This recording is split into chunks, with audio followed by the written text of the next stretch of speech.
Creo que lo primero que tenemos que decir, que tenemos que recordar, es que estamos en familia, ¿verdad? Y todas estas cosas sirven para recordarnos que estamos en familia, que somos una familia. Y pienso que esto es lo que ha caracterizado a los franciscanos de María desde sus inicios. Esto es una familia. Además, una familia que, no sé, a mí me parece que si algún día perdiera este carácter, habría perdido una de las cosas más bellas que tiene. Porque donde está la Virgen, siempre hay familia. Ella es una madre. Es una familia, naturalmente, que hace cosas, que tiene que hacer cosas, lo iremos viendo. Pero esa es una familia. Claro, no es una familia de sangre. Entre ustedes hay madres, padres que tienen sus propios hijos. Hay hijos. Todos somos hijos, por cierto. En este caso no nos unen los vínculos de la sangre. Nos unen los vínculos del espíritu. Así que somos una familia espiritual. Y siempre que me preguntan qué son los franciscanos de María, más allá de otras definiciones, por ejemplo, definiciones correctas, ¿no? Una asociación privada de fieles de derecho pontificio, bueno, que sería la definición jurídica, ¿verdad? Más allá de eso, yo siempre digo, es una familia espiritual. Y cuando los muchachos vienen a nuestra comunidad a hacer una prueba para ver si este es su camino para ser, si Dios le llama algún día, religiosos y sacerdotes, siempre decimos lo mismo, es una familia. Porque en una familia pues tiene que haber varias cosas. La primera, capacidad para aprender. Y la segunda, capacidad para perdonar. Cuando esto no es así, entonces en la familia o desaparece el concepto o lo que hay es una empresa. Aunque sea una empresa dedicada a hacer cosas buenas, no tiene por qué ser una empresa. Las empresas no pueden ser o no deberían de ser sinónimos de cosas malas. Pero el ambiente o el clima relacional en una empresa no tiene nada que ver con el clima que tiene que haber en una institución religiosa. De hecho, la Iglesia empezó siendo familia.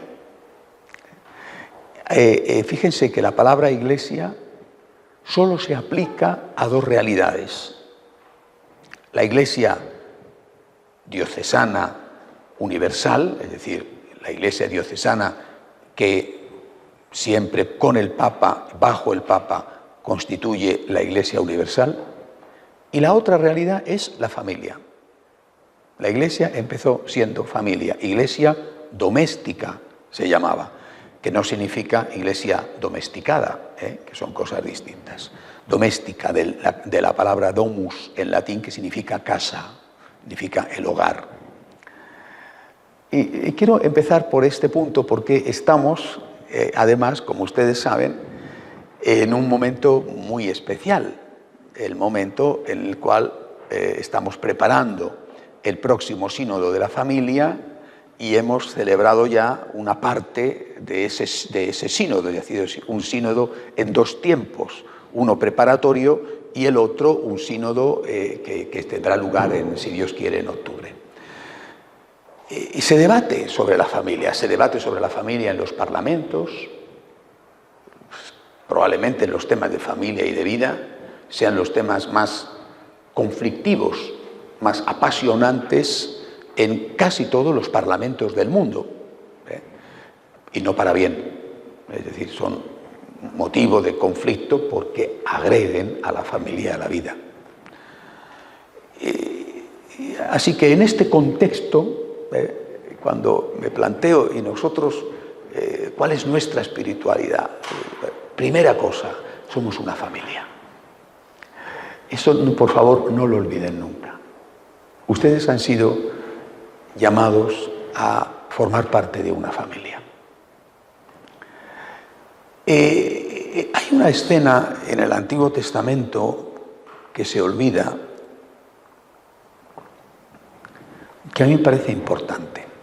Cuando Noé sale del arca, por fin, después del diluvio, ha mandado al cuervo y no ha vuelto, ha mandado la paloma y ha vuelto con la rama de olivo, y el arca por fin pues aterriza, o ameriza, mejor dicho, ¿no? Salen del arca. Cuenta en la Biblia que o encuentran viñas o las siembran. Claro, que sabemos que las viñas no es que se siembran y dan uvas al día siguiente, ¿verdad? Bueno, en fin, después de un tiempo, el caso es que pues Noé se emborracha. Es una historia que viene ahí. Bueno, la Biblia es muy honesta y cuenta todo de todos, ¿eh? No es un libro de publicidad. Noé se emborracha y se queda desnudo en el campo, borracho. Hombre, si había estado tanto tiempo, ¿verdad?, sin beber y ve de repente la uva, pues, hombre, no es que esté bien, pero un poco comprensivos con Noé sí que había que ser, ¿eh? Coge una borrachera que el hombre se queda tumbado, inconsciente y desnudo. Y le ve uno de sus hijos. Ve a su padre desnudo, bueno, borracho. Debió de ser para su hijo, que ya no era un niño, que ya estaban casados todos ellos. Bueno, debió de ser un impacto tremendo, la imagen de Noé, de repente el patriarca, el enviado de Dios, y de repente verle borracho, desnudo. Bueno, entonces se va a buscar a sus hermanos y se burla de su padre. Le dice a sus hermanos que ha visto a su padre desnudo y se burla de él. Los hermanos no reaccionan así y con un gran respeto cogen una tela, una sábana o lo que fuera, y van andando hacia atrás. Cuando ya llegan cerca de su padre, van andando de espaldas para no ver a su padre desnudo y le cubren con la tela. Esto es una familia. Esto es una familia. Es un ejemplo de familia que nunca se habla. Y yo creo que es un ejemplo que hoy, tal y como están las cosas en la Iglesia, hay que volver a recordarlo. No porque en una familia se tenga que tapar todo, sino porque en una familia se trata con misericordia a todos. Es distinto. Recuerdo una franciscana de María de Panamá, a la que quiero muchísimo, me contaba una experiencia que había tenido con su hijo. Un día llegó su hijo a casa, su hijo ya un joven adulto, no era un niño ni un adolescente, y le dijo: he cometido un delito, es grave, no sé qué hacer. La mamá, entonces no era todavía franciscana de María, lo era en su espíritu ya, le dijo: mira, soy tu madre, te quiero muchísimo y voy a estar siempre contigo, pero yo te voy a entregar a la policía. Ella llamó a la policía: mi hijo está en mi casa, vengan a buscarle, yo te voy a entregar a la policía, te acompañaré siempre, te buscaré el mejor abogado que pueda conseguirte, si te mandan a la cárcel estaré a tu lado, te ayudaré para después la reinserción cuando salgas de la cárcel. Yo soy tu madre, pero no soy tu encubridora. Es decir, en la familia aprendemos lo que vale el amor de verdad, que no es la tolerancia. No es la tolerancia, y muchos en la sociedad y en la familia lo están confundiendo. Tolerancia es decirle a tu hijo: si no quieres estudiar, no estudies.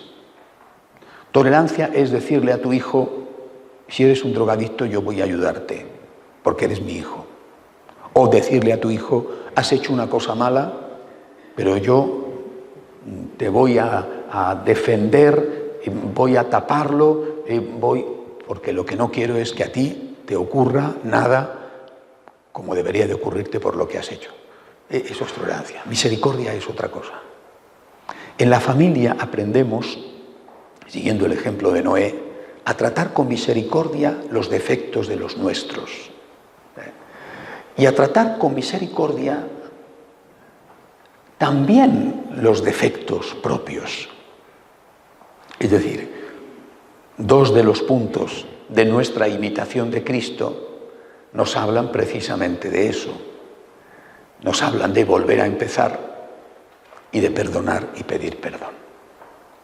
Esto es una de las cosas que ustedes tienen que aprender en los franciscanos de María. Y Dios quiera que esto sirva también para la Iglesia, que recupere su origen de familia y que por lo tanto la burocracia imprescindible no se convierta en una estructura opresora y opresiva, sino que sea un elemento necesario al servicio de la vida, pero que no asfixie el sentido de familia. Por tanto, el primer tema que quiero afrontarles es el de nuestra espiritualidad. Y quiero empezar por este punto, ¿verdad? Somos una familia donde aprendemos a tener con Dios una relación de familia. Aprendemos lo que significa el bautismo. Aprendemos que formamos parte por el bautismo de la familia de los hijos de Dios. Ese es el nombre que se da a la Iglesia. La familia de los hijos de Dios. La familia de todos los bautizados. Aprendemos, por lo tanto, ustedes tienen que aprender aquí a vivir en familia. Y a vivir en familia con Dios y entre nosotros solo se puede hacer si entre nosotros hay, y con Dios hay, una relación de afecto y de confianza. Con Dios, lógicamente, habrá otro tipo de relación distinta. Por ejemplo, a Dios no le vamos a perdonar, al prójimo sí. Pero habrá momentos con Dios en los cuales no entendamos por qué permite esto, por qué no nos ayuda de la otra forma. Si tú tienes, tu relación con Dios es una relación burocrática, no es una relación de familia, fácilmente entra una crisis de fe, porque entra una crisis de confianza. Si tu relación con Dios es de afecto, de familia, pues no es que a Dios le tengas que perdonar, pero sí tienes que decirle lo mismo que a un hijo, lo mismo que al marido, a la esposa, al papá. Tienes que decirle: no te entiendo, pero estoy contigo. Estoy contigo. Yo no me separo de mi hijo. Yo no me separo de mi hija. No lo entiendo, y si ha hecho una cosa mal, cosa que no hace Dios, obviamente, yo no me voy de su lado. Si ha hecho una cosa mal mi hijo, diré, como esta mamá, lo siento, tengo que ayudarte. Por cierto, no les terminé de contar la historia. El muchacho fue a la cárcel, gracias a sus padres se regeneró totalmente, salió de la cárcel y hoy es una de las personas que tienen un cargo económico más importante en su país, gracias a su madre, sobre todo gracias a su madre, que se enfrentó y le dijo: no voy a permitir que estés de prófugo, escondiéndote y mintiendo, porque eso al final va a hacer que cometas más delitos. Es decir, lo primero que yo noto en nuestra espiritualidad y que debería de ser, digamos, el ambiente básico, general, antes de poner piezas, es que estamos en un hogar. Estamos en el hogar de María. En este hogar está el Señor. Porque el Señor dice: donde dos o más están unidos en mi nombre, yo estoy en medio de ellos. Y si esto dejara de ser en algún momento un hogar, una familia, repito, yo creo que se habría perdido lo más bello que tenemos. se habría perdido el corazón.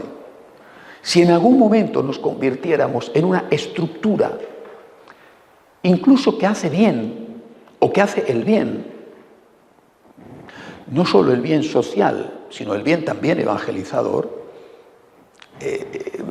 hemos perdido el alma de alguna manera. Y tú ves que con mucha frecuencia esto falta a nivel de clero diocesano. Es una estructura, hay algunos que son amigos, sí, pero ¿no? Incluso a nivel de las congregaciones religiosas.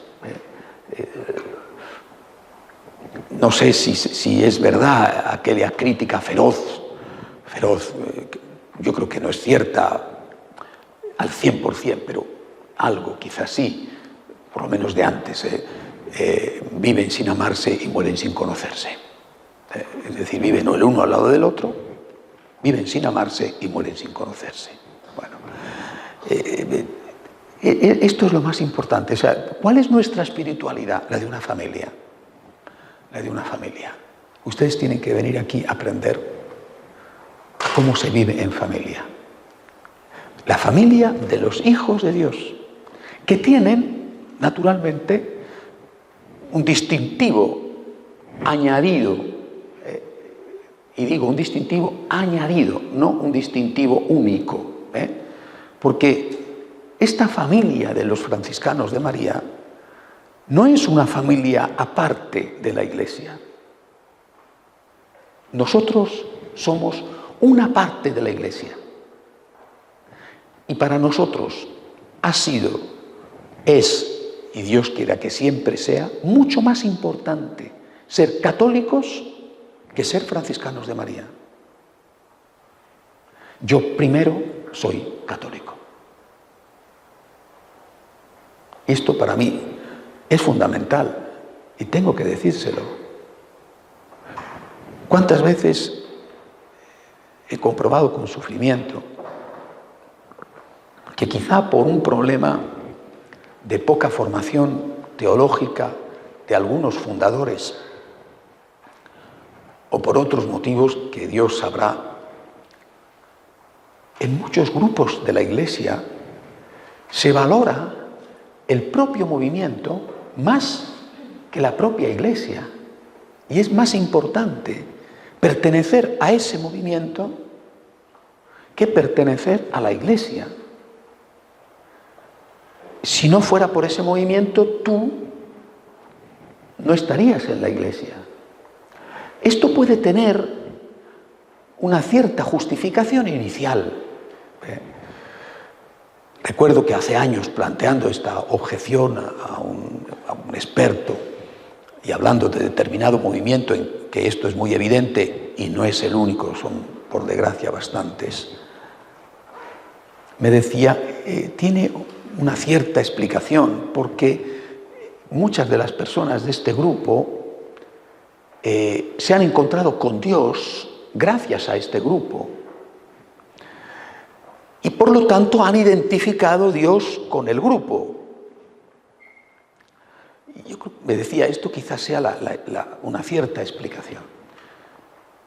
Pero ¿qué problema se presenta? Que si un día tienes una crisis con el grupo, vas a tener también una crisis con Dios. Y si un día, por lo que sea, dejas el grupo, tienes la sensación de que estás siendo traidor a Dios y caes fácilmente en una depresión o en una angustia tremenda que incluso te lleva a dudar sobre tu salvación, porque te sientes traidor a Dios. Esta es una de las características de las sectas. Por eso son capaces de exigir tanto a sus miembros hasta el punto de despersonalizarlos, porque se han identificado con el propio Dios. El líder de la secta es Dios. Es lo que dice el líder de la secta es la voluntad de Dios para ti. Y por lo tanto, Dios, que te puede pedir todo, te lo pide a través del líder de esa secta, sea lo que sea, en todos los sentidos. Así que yo quiero que ustedes tengan esto claro. Nosotros somos una familia espiritual dentro de una familia que es la Iglesia Católica. las antiguas iglesias, seguramente que aquí también existen, en España, gracias a Dios, muchas, porque aunque quemaron muchas los comunistas, muchas sobrevivieron. Esas iglesias que tú entras a una nave, entras desde atrás, ves el altar al fondo, el altar principal, pero ves pequeñas capillas, ¿no? Una tiene una bella imagen de San José, otra una hermosa imagen de San Antonio, otra de la Virgen del Carmen, otra de la Inmaculada, ¿no? Así, ¿no? A lo mejor en el altar está la imagen principal, que quizá un gran crucifijo, bueno. Y tú estás a gusto rezándole a la Virgen del Carmen, porque tienes una gran devoción. Antiguamente en esas capillitas se hacían misas, tienen todavía las iglesias antiguas un pequeño altarcito y se hacían misas privadas. Bueno, pero a ti te gusta, hay un lampadario, vas a poner una vela, ¿no? Vas a rezar a la Virgen del Carmen por tu familia, o a la Inmaculada, o a San Antonio, bueno. Entras un momento en esa capillita, sí, y te quedas allí, estás a gusto, pero estás dentro de la nave, dentro del templo, no fuera del templo, ¿eh? Nosotros, por lo tanto, somos una familia espiritual que forma parte de otra familia espiritual más amplia, la Iglesia Católica. Y no podemos llegar a la capillita del agradecimiento si no es entrando por la puerta de la Iglesia Católica. Esto es la introducción, para que ustedes se sitúen en cómo veo yo las cosas y quitarles también todo tipo de fanatismo y todo tipo de tentación de que esto se pudiera convertir en una secta. Yo no soy Dios, gracias a Dios. Yo no soy Dios. Además, muchas veces se lo he dicho a ustedes, díganselo todas las mañanas, varias veces incluso durante el día, yo no soy Dios. Porque nos tratan como a Dios, en el sentido de que nos piden lo que solo a Dios pueden pedir, y porque nosotros nos ponemos en el lugar de Dios y pretendemos que los demás nos adoren. Yo no soy Dios, por cierto. Ustedes tampoco, ¿eh? Digo, por si acaso alguno no lo sabía a estas horas, ¿no? Pero vamos, ¿no? No sé que alguno estuviera pensando, claro que tú no eres Dios y Dios soy yo. No, bueno, pues que quede claro que yo no lo soy y ustedes tampoco, ¿eh? Díganselo de paso a su marido, o a su mujer, bueno, que a lo mejor no se ha enterado todavía, ¿no? A su hijo, que seguramente que ese ni se ha enterado aún, ¿no? Bueno, yo no soy Dios. Yo no quiero serlo, yo no quiero ser Dios. Ni lo soy, ni lo quiero ser. Soy un ser humano. Esto es maravilloso.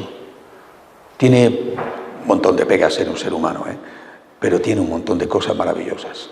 Creado a imagen y semejanza de Dios y víctima del pecado original y de mis pecados personales. Y si algún día ustedes me ven desnudo y borracho, hagan como los hijos de Noé. Vayan hacia atrás tapando con la manta, no para tapar ningún delito, sino para ofrecer misericordia.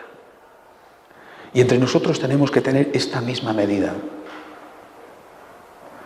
Entre nosotros, familia de los franciscanos de María, no somos dioses, no queremos serlo. Las personas que viven con nosotros son seres humanos. Los miembros de su grupo, de su comunidad, de la otra comunidad, son seres humanos. Son seres humanos. Tienen defectos. Por cierto, ustedes también los tienen, ¿eh?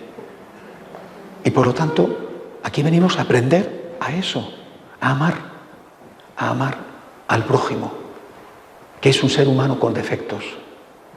Y pedimos que nos amen a nosotros, que somos seres humanos con defectos.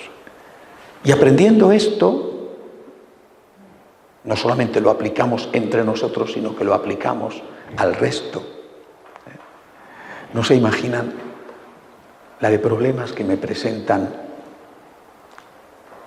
en tantos sitios. Franciscanos de María, porque esto no lo han entendido. Hay una ciudad, no voy a decir el país, en la que tengo dudas si decir que no existen más los franciscanos de María o qué voy a hacer por los permanentes conflictos entre ellos. que, dicho sea de paso, suelen ser, y en este caso es, conflictos entre señoras. Aquí hay un sacerdote y sabe que nuestros problemas principales, el 99,9 periodo, es los líos que se montan en las parroquias por las peleas entre las feligresas, que todas quieren estar mandando y más cerca del cura. Bueno, esto no tiene solución, ¿eh? Pero al menos entre nosotros, si tenemos esto claro, ¿verdad? Cuando te encuentras con alguien que tiene un defecto, dice, tiene un defecto. Bueno, y yo también. Y recuerden esto de Noé y de sus hijos. Tiene un defecto. Bueno, y yo también. ¿Y qué? Bienvenido al club, amigo. La Inmaculada solo fue una, Nosotros tenemos que estar en la lucha por ser como ella. En eso estamos. Es la tarea de la vida. Bueno, pues mientras tanto, misericordia, no tolerancia, misericordia. Primera lección de nuestra espiritualidad. Segunda, en esta familia el Espíritu Santo ha depositado un carisma. Se llama carisma, una palabra de origen griego, a un don. Y el don ha sido depositado en esta familia, no en esta estructura, sino en esta familia ha sido depositado por dos cosas. Primera, para que sus miembros, los que forman parte de esta familia, lo disfruten y lo vivan. Segunda, para que sus miembros lo difundan. Esto ya en San Pablo estaba clarísimo. Los dones, los carismas, no son nunca dados por el Espíritu para el disfrute personal, sino para el bien de todos. Es decir, una familia espiritual no es una simple familia o asociación de amigos. Una familia espiritual es una institución con este ambiente materno, pero que tiene un don y una misión. Y ese don es el carisma, que en cada cosa será distinta, ¿verdad? Y de ese carisma se va a derivar una misión concreta. Sobre la misión hablaremos más tarde. Y esto es importante también entenderlo, porque cuando uno llega a esta familia, me imagino que como a las demás, hay caminos muy diferentes por los cuales ustedes y otros muchos, estamos en 620, 25 debemos estar escuelas de agradecimiento. Hemos pasado ya las 160 diócesis, 38 países. Es decir, hay una pluralidad enorme, ¿no?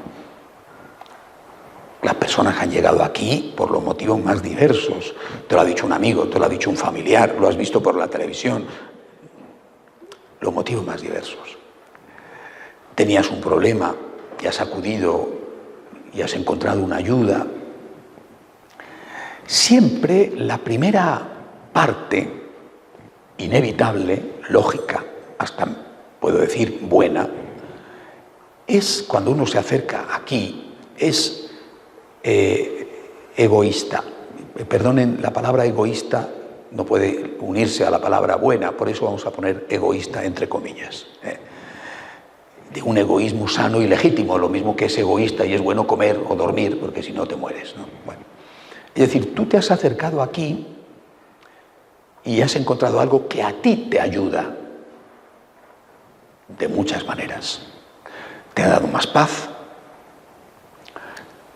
te ha hecho ser una persona menos quejica, menos negativa, te ha hecho ser una persona más consciente de tus obligaciones y por tanto ayudar más a tu alrededor, por ejemplo, en tu familia. Bueno, tú has venido aquí, repito, te han avisado, te han invitado un día y esto te ha parecido interesante para ti.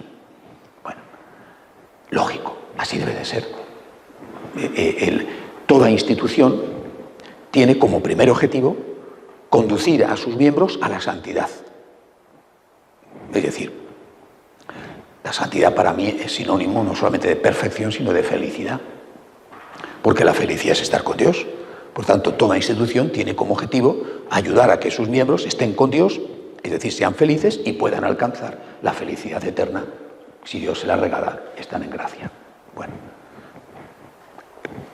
Pero hay un paso más que hay que dar. Y este es el que no siempre se da. Tú vienes, recibes, pero tienes también tú que dar. Y esto no es solo en nuestro caso, sino que en todos. Repito, todo don ha sido puesto por el Espíritu Santo para el bien común, para el bien de la Iglesia, de la sociedad incluso, no solo de la Iglesia. Entonces, ustedes tienen que entender que en esta familia, donde empiezan, si no sabían ya, a aprender a vivir en familia, de Dios, es decir, tratando a Dios con familiaridad, con afecto, tener con Dios una relación de corazón,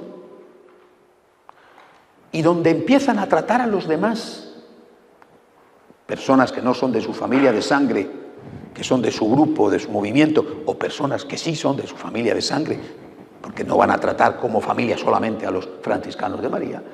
En esta institución ustedes reciben, pero también tienen ustedes que dar. Y repito, esto debería de ser así en todos los grupos. Un grupo, una familia espiritual, una congregación religiosa, una asociación, lo que sea, que no tiene esto claro, lo que ya les he dicho, es más importante ser de la Iglesia que del grupo, y esto muchas veces se olvida, y en las congregaciones religiosas antiguas también se ha olvidado. No quiero poner nombres, pero algunas son especialmente famosas por haberlo olvidado. Pero además de esto tienen ustedes que aprender que no solamente pueden venir a recibir, tienen ustedes que asumir que tienen también que dar. ¿Qué tienen que dar? Lo que están aprendiendo. Lo que reciben, lo dan. Tanto más van a ir recibiendo, tanto más van a ir dando. Y al revés, cuanto más den, más van a recibir. Cuanto más misionen, más van a recibir. De hecho, para aprender algo, no hay nada mejor que tener que explicarlo. Porque el profesor tiene que estudiar muchísimo para poder explicar, si quiere ser un buen profesor, obviamente. Así que esta otra característica, que no sé cuánto todos la tienen, y a mí me consta que en los franciscanos de María no la tienen la mayoría, solo una minoría la tiene, lo cual tampoco me produce una gran preocupación, porque creo que esto es un proceso en el cual, repito, te acercas con una intención sanamente egoísta, es decir, yo estoy recibiendo, y durante un tiempo eres el niño de la familia que la mamá lleva en brazos. Es lo normal, es lo normal. El niño, por cierto, está dando mucho cuando su mamá le da un beso, le está dando a su mamá una felicidad inmensa. Dejarse besar ya es dar una gran felicidad. Bueno, pero llega un momento en que no puedes estar en brazos toda la vida, ¿no? O sea, ¿por qué? Porque pesa muchísimo, querido, que ya tienes 40 años, barba y todo, y todavía tengo que darte la papillita, ¿no? Bueno, hay muchos así, bueno, tremendo, no sé en Guatemala, pero en España no se van de su casa ni con agua caliente, ¿no? Los padres no saben qué hacer, si dejarles allí marcharse ellos, porque no se van, ¿no? Bueno, pues ya llega un momento en el cual tú tienes que decir, oye, tú también tendrás que dar algo, ¿no? ¿Qué? Lo que has recibido. lo que ha recibido.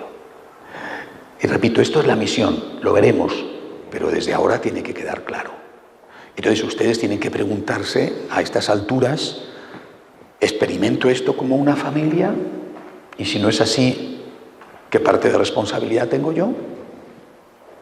¿Soy consciente de que lo primero es ser miembro de la Iglesia, aunque sea muy importante formar parte de una familia concreta dentro de la gran Iglesia para poder tener una mayor cercanía a Dios, para poder experimentar a este Dios de una forma familiar y además vivir esta espiritualidad del agradecimiento que me va a ayudar, que me va a enseñar, que me va a sostener en los momentos difíciles de la vida?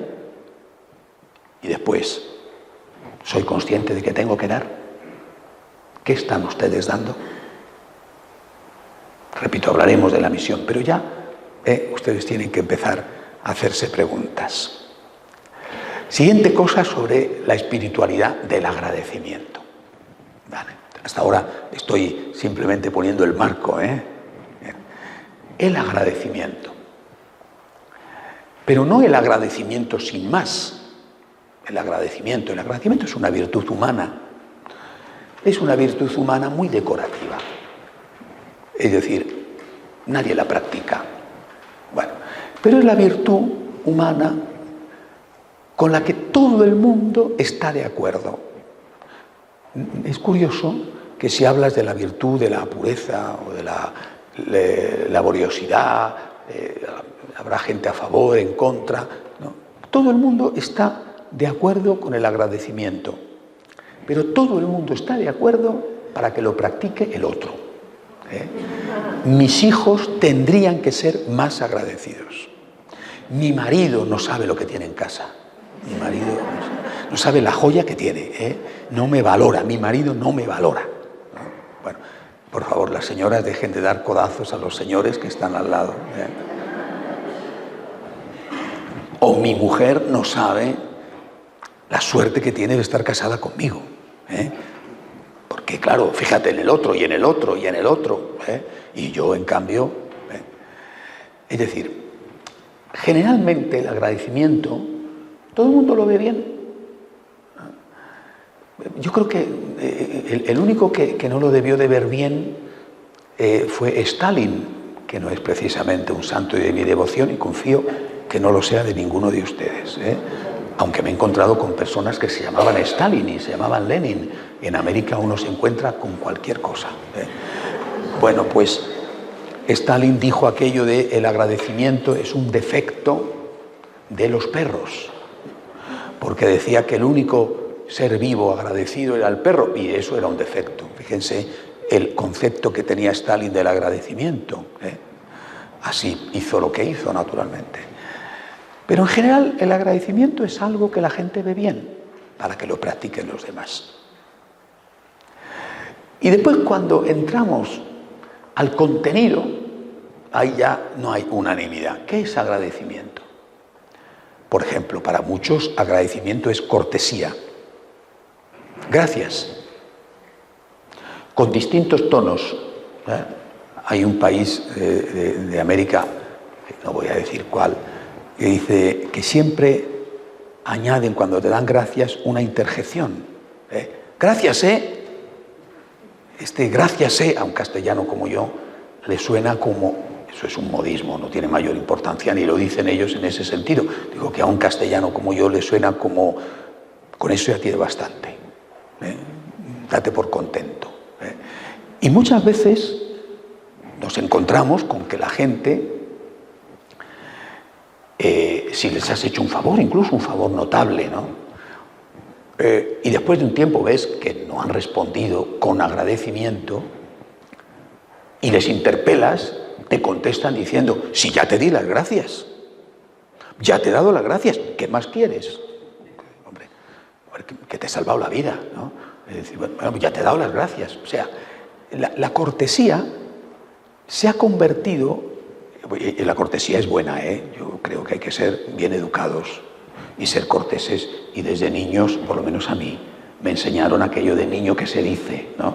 El niño no contestaba diciendo quiero más, decía gracias, ¿no? Bueno, ¿no? Niño que se dice gracias. Bueno, pero la cortesía se ha convertido en una pantalla, en una excusa. Con eso ya tienes bastante. Hace tiempo leí que había una tribu, que habían descubierto una tribu de esas que descubren de vez en cuando en el Amazonas, bueno, que viven todavía en la edad de piedra, aislados del mundo, grupos muy pequeños que han logrado hasta ahora escabullirse del hombre blanco. Habían descubierto una tribu y que habían hecho el estudio de su lenguaje totalmente único, propio, que habían descubierto que no conocían la palabra gracias. Nunca se daban las gracias. Mi primera impresión fue negativa. Dije, fíjate estos que realmente no saben ni siquiera agradecer. Y luego me di cuenta de que no era así. Ellos nunca dan las gracias. Siempre que tienen que agradecer algo, hacen algo. O sea, no tienen el concepto de cortesía y date por contento, sino tú me has hecho a mí un favor, me has ayudado, yo no te voy a dar gracias, voy a hacerte gracias. Es decir, voy a darte algo, voy a hacer algo por ti. Me pareció mucho más noble, más puro, más salido de la mano de Dios originalmente, es decir, menos destruido por el pecado original y sus consecuencias, que lo nuestro. Gracias y ala, a correr, que ya con eso tienes bastante. Por eso, ¿qué es el agradecimiento para nosotros? El agradecimiento para nosotros es María, la imitación de María.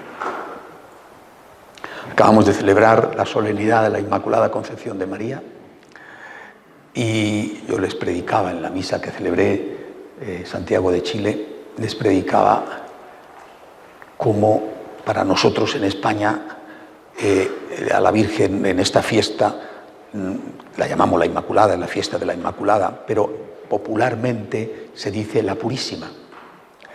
El nombre popular es la Purísima. La Inmaculada, todo el mundo sabe lo que es la Inmaculada Concepción, pero el nombre del pueblo es la Purísima. Y eso tiene un significado muy profundo, porque la Inmaculada Concepción de María es algo que ella recibe cuando su papá y su mamá la engendran, de cara a 15 o 16 años después, dar su carne al Hijo de Dios para que sea verdadero hombre. Punto. Es un don que te dan. Ya está. Es un don que te dan, ¿no? La Purísima es más completo. Ella no fue solo inmaculada, sino que se mantuvo inmaculada. Se mantuvo. Hubo otra inmaculada antes, Eva. Eva no fue engendrada, Eva fue creada sin pecado, evidentemente, porque si no, no hubiera podido hacer ella el primer pecado, está claro. Es decir, hasta el momento en que hizo el primer pecado, no tenía pecado, estaba inmaculada, sin pecado. No fue concebida, porque no fue creada, no concebida, pero fue creada sin pecado. Y pecó. Es decir, Eva pecó y no tenía pecado antes de pecar. Por lo tanto, la Virgen, concebida sin pecado original, podía haber pecado. Nuestro Señor fue tentado por Satanás en el desierto y aquello no fueron bromas. Y fue tentado en la cruz y fue tentado en el huerto de los olivos, que sepamos. Y no pecó. Es decir, el hecho de ser Inmaculada Concepción no dice que estás libre de tentación. Estarás libre de la fuerza con que a los demás se nos presenta la tentación, porque es una fuerza añadida, la del tentador, debido a que estamos manchados por el pecado original. Hay un desorden en nosotros. Pero si Eva pecó, María podía haber pecado, Cristo podía haber pecado. No pecaron. Cuando hablamos de la Purísima, por lo tanto, no decimos únicamente que fue concebida sin pecado original, ese es el dogma, sino que añadimos, y el pueblo católico así lo ha entendido y lo expresa con una palabra, añadimos que fue siempre sin pecado. Fue siempre sin pecado. En nuestra tradición, no sé si aquí ustedes han conservado algo de esto, los estandartes que se llevan en las procesiones con las imágenes de la Virgen, por ejemplo, la Virgen del Rocío, la Virgen del Pilar, la Virgen del Carmen, la Virgen de Covadonga. Cuando hay una procesión se lleva un estandarte, bueno, no sé cómo lo llamarán ustedes aquí. En España esos estandartes se llaman sin pecados, son los sin pecados, porque representaba, los primeros eran siempre en torno a María. España es el país que se moviliza desde hace muchísimo antes, cientos de años antes de que se estableciera el dogma de la Inmaculada Concepción en 1854, es el país que se moviliza para defender el dogma, haciendo muchos pueblos el voto de sangre. Y en las casas castellanas, yo aún las he visto, las casas antiguas, en todas las casas había un cartel puesto: nadie cruce este portal sin que diga por su vida que María es concebida sin pecado original. Y una práctica que ustedes no saben seguramente su origen, porque aquí se hace al revés, además. En España, cuando el penitente va a confesarse, el penitente dice al cura: Ave María Purísima. Aquí es al revés, el cura se lo pregunta al penitente. La primera vez que estuve confesando aquí, pues se produjo un momento de impas, porque yo esperaba y el otro esperaba, podíamos habernos estado así mucho tiempo. Bueno, en cambio en España el penitente dice Ave María Purísima y es el cura el que tiene que contestar sin pecado concebida. ¿Cuál era el origen de esto? El laico no se confesaba con un sacerdote que no defendiera la concepción inmaculada de María. Si el cura no confesaba sin pecado concebida, el laico decía: me voy a confesar con otro cura, este no es un cura bueno. Siglos antes de que se aprobara el dogma. Es decir, nuestro pueblo es consciente del mérito de María, el mérito de mantenerse pura. Pero esta pureza de María, que es para nosotros, repito, el gran modelo, esta pureza de María se expresa en todo, de verdad, en todo. Pero se expresa de forma especial en 4 virtudes, 5, 4 previas que van a dar lugar a la quinta, que es el agradecimiento. Confianza, es decir, fe entendida como confianza, primera virtud, primera. Confianza. Esto ya nos introduce en una relación con Dios de familia. En ti confío. En ti confío. Dios mío, en ti confío. Es nuestro primer punto en la oración. Lo primero que les enseñamos a ustedes cuando ustedes aprenden a rezar. Dios mío, en ti confío. Fíjense ustedes que cuando nuestro Señor, en un momento, no sé si de crisis o de hartazgo o de preocupación, dijo aquello de: cuando vuelva el Hijo del Hombre, ¿encontrará esta fe en la tierra? Está hablando de la fe de su madre. ¿Encontrará esta fe en la tierra? Cuando nuestro Señor se aparece, y se aparece, como saben, muy pocas veces, la Virgen viene más a jalarnos las orejas, siempre se ha aparecido por este punto. A Santa Margarita María de Alacoque: Sagrado Corazón de Jesús, en vos confío. A Santa Faustina: Divina Misericordia, en ti confío. Primer punto, por lo tanto, primera virtud que va a culminar en el agradecimiento es esta: confianza. Sin confianza en Dios no podemos avanzar. De hecho, no podemos ni empezar. Dios mío, yo me fío de ti, me abandono en ti. Yo confío en ti, en lo bueno y en lo malo. Yo confío en ti. En la salud y en la enfermedad, en la prosperidad y en la crisis. Cuando entiendo y cuando no entiendo, yo me abandono, yo confío, yo confío. Inmediatamente yo espero. Yo confío y yo espero. Es el segundo punto que les enseñamos a ustedes en ese catálogo de virtudes que seguramente ya conocen, que es el contenido de la virtud de la esperanza. ¿Qué espero? Yo espero en que tú, Señor, en el cual confío y por eso espero, cumplas las promesas que has hecho, que son esencialmente 3. Yo espero que tú me vas a ayudar en los problemas de la vida. Venid a mí los que estáis cansados y agobiados, y yo os aliviaré. Nosotros les enseñamos a ustedes en esta imitación de María lo que significa la esperanza. Es decir, espero en el alivio, no espero en la solución de los problemas, sino en el alivio. Por eso el Señor lo remata, lo termina de explicar diciendo: venid a mí los que estáis cansados y agobiados, que yo os aliviaré, y cargad con mi yugo. Pero si estoy cansado y agobiado, ¿cómo me pides que cargue con otro yugo? Si no puedo con el mío. Pero aquí es que hay una cuestión, que desde el momento en que tú vas a Él, tu yugo deja de ser tu yugo y se convierte en su yugo. Y por eso te dice que cargues con su yugo, que era el que tú antes tenías, no uno añadido. El que tú antes tenías, que te estaba aplastando, ahora Él lo ha hecho suyo. Pero te dice que Él no quiere llevarlo solo. Te lo ha quitado, pero para compartirlo contigo. Y por eso te dice que cargues con su yugo. El alivio está en que si antes tenías un peso de 50 kilos que te estaba rompiendo la espalda, ahora tienes un peso de 25. O de 5 y Él lleva 45. Segunda promesa, la vida eterna. Y la cumple siempre. ¿Mueres en gracia de Dios? No tengas miedo. Has rezado durante toda tu vida millones de veces: Santa María, Madre de Dios, ruega por nosotros pecadores, ahora y en la hora de nuestra muerte. No tengas miedo. No tengas miedo. Tercera promesa, la misericordia.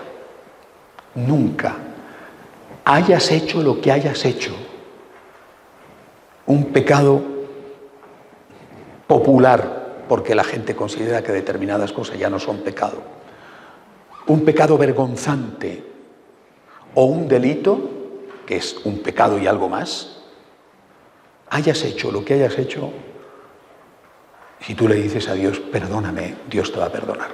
Siempre, estate seguro. Confío, espero, amo. El amor, la tercera virtud teologal, pero el amor de María. El amor de María, Seguimos su camino y este es el amor de María. Es decir, el amor de María es el amor de una madre. El amor de María no es el amor de una asistente social. El amor de María no es el amor de una nodriza. El amor de María no es el amor de una empleada. Y con eso no quiero despreciar ni a las asistentes sociales, ni a las nodrizas, ni a las empleadas. Pero una madre es una madre. Es decir, una madre, por supuesto que alimenta al hijo y cuida del cuerpo del hijo, pero también sabe que su hijo tiene alma y por lo tanto no solamente le da el biberón, sino que le educa. Y no solo le educa pagándole un colegio carísimo, si puede, para que ahí le eduquen bien, sino que ella le educa a él. Ella es la primera, con su esposo, los primeros educadores. Es decir, la imitación de la caridad de María nos lleva, primero, a tener con Dios una relación de caridad. Esto es tan grave, no existe más esto. Y si esto se viera, tantos problemas y debates que hay hoy desaparecerían automáticamente, pero no se ve. Tema de la comunión de los divorciados vueltos a casar. ¿Alguna vez alguien de todos los que están polemizando, sobre todo los de un sector, se han planteado en lo que siente el propio Cristo? ¿Tú puedes tener relaciones con tu esposa si ella no quiere? ¿No es eso una violación? Tú puedes decir a tu esposa que estás legítimamente casado con ella, quiero tener relaciones contigo, soy tu marido, y me da igual si te duele la cabeza, si estás con la menstruación, si estás hecha polvo porque estás agotada, me da igual. ¿Eso no es una violación? No tendría que haber un respeto. Oye, yo tengo esta necesidad, pero mira, no tendría que haber un encuentro recíproco. ¿Por qué no tratamos a Jesús como le trató María? María, cuando da a luz, no tiene una idea en sus brazos. Tampoco tiene un cheque en blanco, un talón, ni tiene un alimento. A base de decir que la Eucaristía es un alimento, cosa que es verdad, hemos perdido de vista la primera verdad. Es Jesús, es un ser vivo. María tenía en sus brazos a un bebé, a un niño.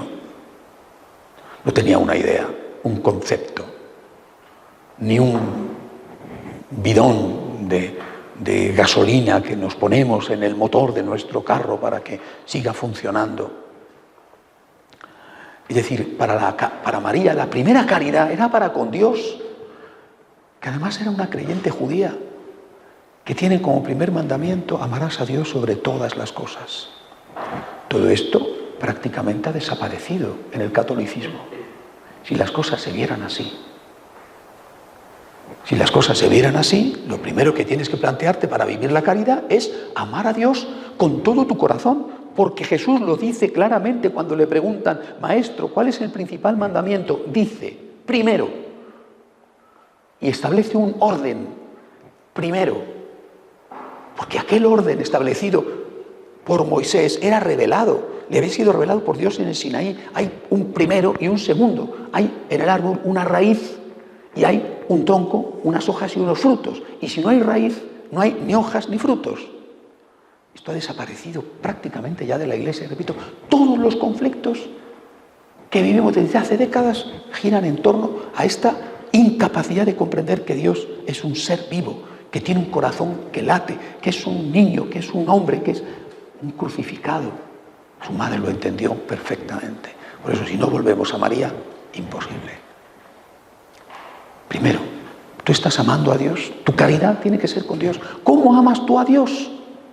Por ejemplo, con la oración, por ejemplo, con la Santa Misa, con la comunión, si puedes, porque si no puedes y comulgas, le estás violando, le estás violentando. Que tú lo deseas, haz una comunión espiritual, perfecto, lo deseas, bien, haz una comunión espiritual. No puedes quitar los impedimentos que te impiden comulgar, bien, no le violes, no le fuerces. Él tiene derecho a poner sus condiciones, ¿o no? O la esposa no tiene ningún derecho, es una esclava, peor todavía que una esclava, porque muchos eso es lo que creen, que tiene que decir amén a todo lo que el marido dice, cuando lo dice y cómo lo dice. No, mira, que es que estoy mal, que estoy muy agotada, que es que no puedo, me da lo mismo, tú estás aquí para eso. ¿Ese es el concepto que tenemos de relación de hombre y mujer? ¿Verdad que no? Bueno, pues porque no tenemos en cuenta que Jesucristo es un ser humano, un ser vivo y un Dios. Y por lo tanto, no empezamos a preguntarle con respeto: Señor, yo no soy digno de que entres en mi casa. Una palabra tuya bastará para sanarme, porque ya estoy confesado y estoy en gracia. Se ha acabado. Todo esto ya no existe más en la Iglesia Católica, o existe muy poco. Y nosotros, viendo a María, empezamos por esto. Caridad, la de María. Primero, con Dios. Oración, confesión, Eucaristía.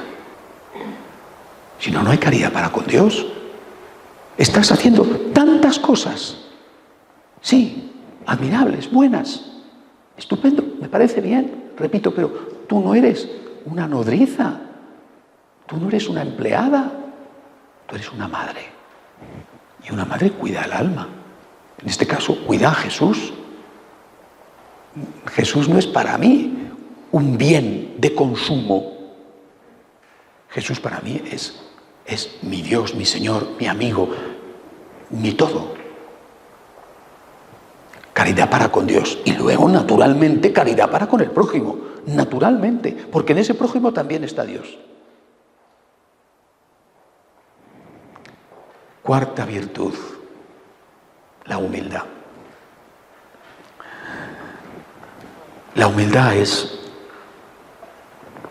de todas, quizá la virtud menos practicada, más denostada, y que lo mismo que el pecado original fue un pecado de soberbia y se convirtió no solamente en pecado original, sino pecado originante, el que origina el resto de los pecados. Yo creo que la humildad es la virtud que debería de ser original y originante.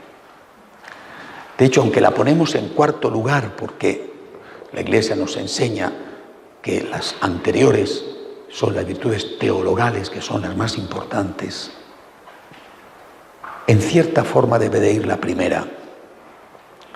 Una persona que no es humilde no tiene confianza, porque como se considera Dios, como está endiosado, no confía.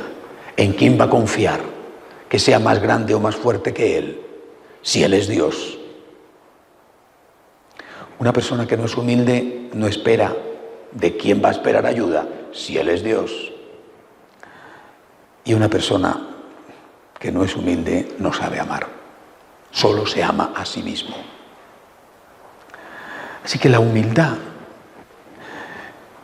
es esa virtud que nos permite ver un atardecer, el mismo que hemos visto muchas veces como si fuera el primer atardecer que vemos en nuestra vida.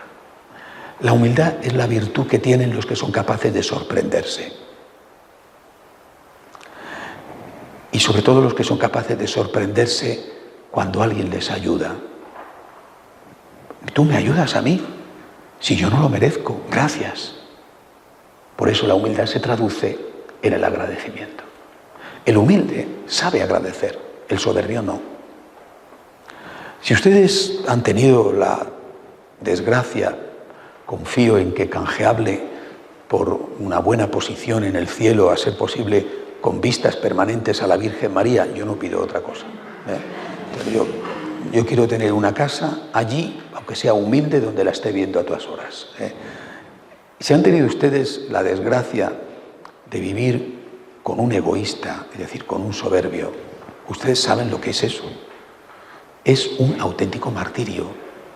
Porque el egoísta, cuando es un inmaduro, es decir, es un egoísta existencial, no hay nada que hacer, puede tener 50 años, este no va a cambiar en la vida. O sea, esto es un error que cometen las señoras con mucha frecuencia. Cuando se casan dicen, a este le cambio yo. Jamás un hombre dice eso porque somos conscientes de que ni de lejos podemos aspirar a semejante obra titánica. Bueno, pero las mujeres sí, ustedes piensan muchas veces eso, a este le cambio yo, y después de 10 años se dan cuenta de que ha ido empeorando, no mejorando, ¿no? Bueno, si viven ustedes con una persona así, evidentemente, ustedes saben que le hagas lo que le hagas, todo le parece poco. Porque el egoísta, el soberbio, son sinónimos. Finamente se dice inmaduro. Inmaduro es una cursilería de los psicólogos. El egoísta, que es la palabra que hay que emplear, inmaduro. Eres un egoísta. ¡Qué caramba! Piensas en ti nada más. Que eso es una inmadurez, de acuerdo, pero llámalo por su nombre castellano porque resulta mucho más fuerte y convincente. Egoísta, que lo que es que eres un egoísta. El egoísta, aunque te pongas a sus pies todos los días, jamás te dará las gracias. Porque piensa que eso y más se lo merece. Y debe de tener mucho éxito este planteamiento, porque muchas señoras, no sé si algún señor, pero creo que no, hacen caso de esa publicidad que hace esta marca conocida de cosméticos, L'Oréal, que su publicidad es decir, es un poquito más caro que los otros cosméticos, pero querida, date el lujo porque yo lo valgo. Esta es la frase de L'Oréal. Cómprate esa crema porque tú lo vales. Es que tú lo vales, ¿no? Tú lo vales, ¿no? Al margen de las cremas, por eso decía antes, confío en que los señores no, vamos, pero de todo hay ya, ¿no? Pero al margen de eso, estamos todo el día diciendo esto, es que yo lo valgo. Es que yo lo valgo. Es que a mí me hacen esto y es que yo lo valgo, yo lo valgo. Yo no creo que la Virgen María, cuando se le apareció el ángel y le dijo que si quería ser la madre del Mesías, dijera, oye, ya está bien, ¿no? Llevo esperándote 15 años, ¿no? Oye, poquito más, y a ver qué hago yo aquí con el San José, ¿no? Porque es que yo lo valgo. Es que, claro, ¿a dónde ibas a ir?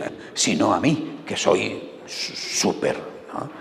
Súper de súper, soy de lo mejor. O sea, no me beso porque no me alcanzo, ¿no? Pero yo soy, ¿qué quieres que te cuente? La Inmaculada, soy buenísima, soy extraordinaria, ¿no? Mira, mis padres no han podido tener más suerte que tener a una hija como yo, mis amigas tenían que estar todos los días de rodillas por lo buena que yo soy, mis maestras, todo. Ojo, ¿cuánto valgo, Dios mío? ¿Se imaginan a la Virgen diciendo eso? Para nada, ¿no? Y cuando ella canta el Magnificat dice, el Señor ha hecho obras grandes en mí, pero es el Señor el que ha hecho las obras grandes. La humildad nos abre al agradecimiento. Y el agradecimiento de María no es un agradecimiento de cortesía. Oye, gracias, como dicen en ese país latinoamericano. Gracias, ala, date por contento y a correr. No. El agradecimiento de María es un agradecimiento de obras. A Dios y al prójimo. Y ahí vienen el resto de las virtudes. Esto es un resumen de nuestra espiritualidad.